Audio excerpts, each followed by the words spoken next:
आप बड़ी संख्या में आए, हम आपका आभार प्रकट करते हैं, आपका स्वागत करते हैं। आपने हमारे सभी नेताओं की बात सुनी। आज भारत के 7वें राष्ट्रपति और विश्वकर्मा समाज के गौरव स्वर्गीय ज्ञानी जैल सिंह जी की पुण्यतिथि। इस पुण्यतिथि पर हम उन्हें श्रद्धा से नमन करते हैं और उन्हें श्रद्धांजलि अर्पित करने का काम करते हैं। ज्ञानी जैल सिंह विश्वकर्मा समाज में जरूर पैदा हुए थे, लेकिन उस सभी वर्गों के और सभी समाजों के बड़े नेता थे। वह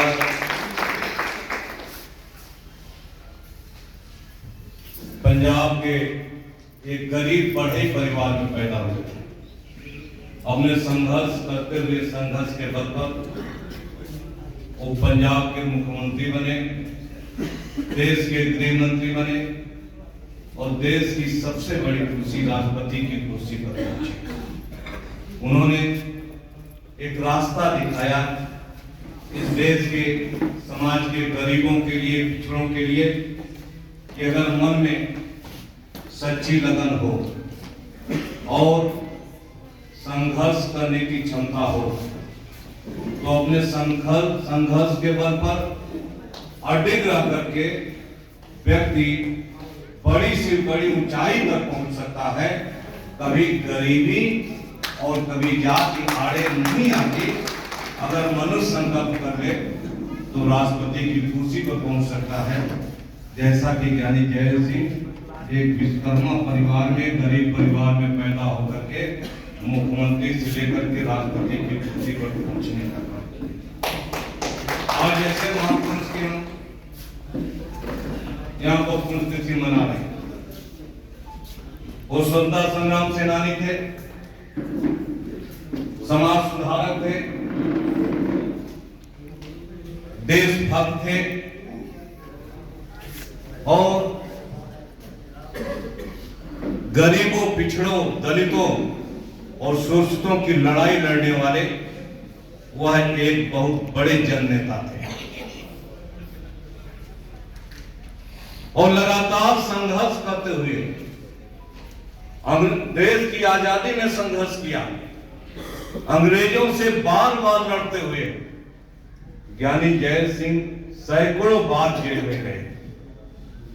हालांकि उनका नाम जर्नैल सिंह था, लेकिन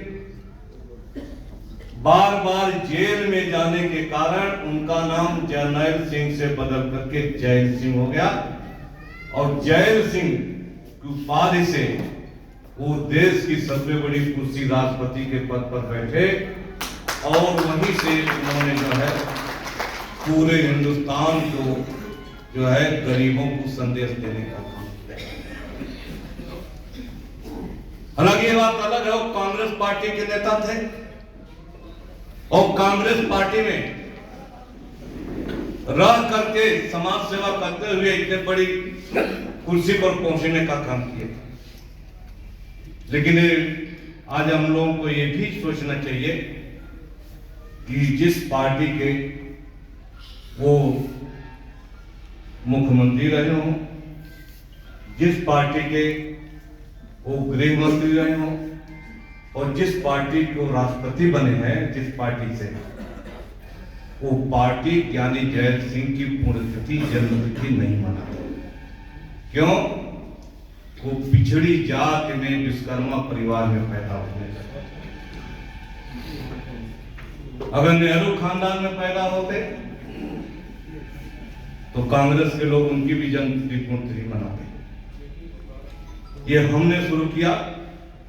1995 में उनकी मृत्यु हुई और 1996 में हमने जो है ज्ञानी जैल सिंह की पहली पुण्यतिथि लखनऊ में मनाई थी। और उस समय भारत सरकार के तत्कालीन रक्षा मंत्री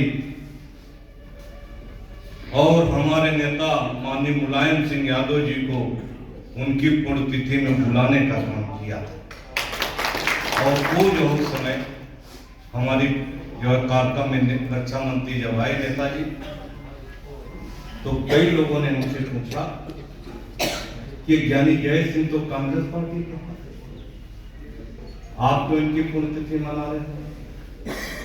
हमने बताया कि ज्ञानी जय सिंह कांग्रेस पार्टी के जरूर रहे, लेकिन हमारे विश्वकर्मा बिरादरी में बढ़ई परिवार में पैदा हुए हैं, इसलिए हम इनकी जन्मतिथि भी मनाते हैं, इनकी पुण्यतिथि भी मनाते हैं। और आज पूरे उत्तर प्रदेश और पूरे देश में जो आपका संगठन है अखिल भारतीय विश्वकर्मा शिल्पकार महासंघ, वही ज्ञानी जय सिंह की पुण्यतिथि मना रहा है।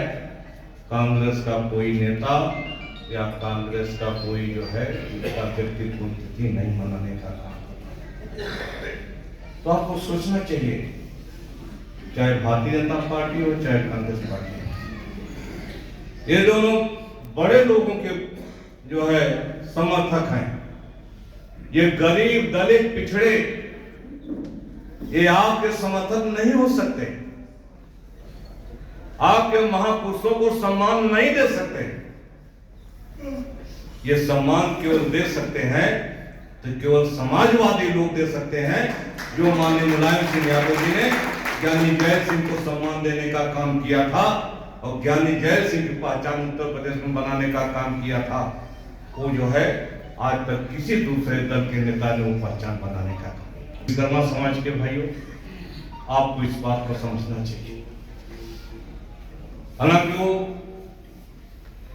बहुत बड़े देशभक्त थे, अपनी मातृभाषा से प्रेम करते थे, हिंदी के वो प्रेमी थे।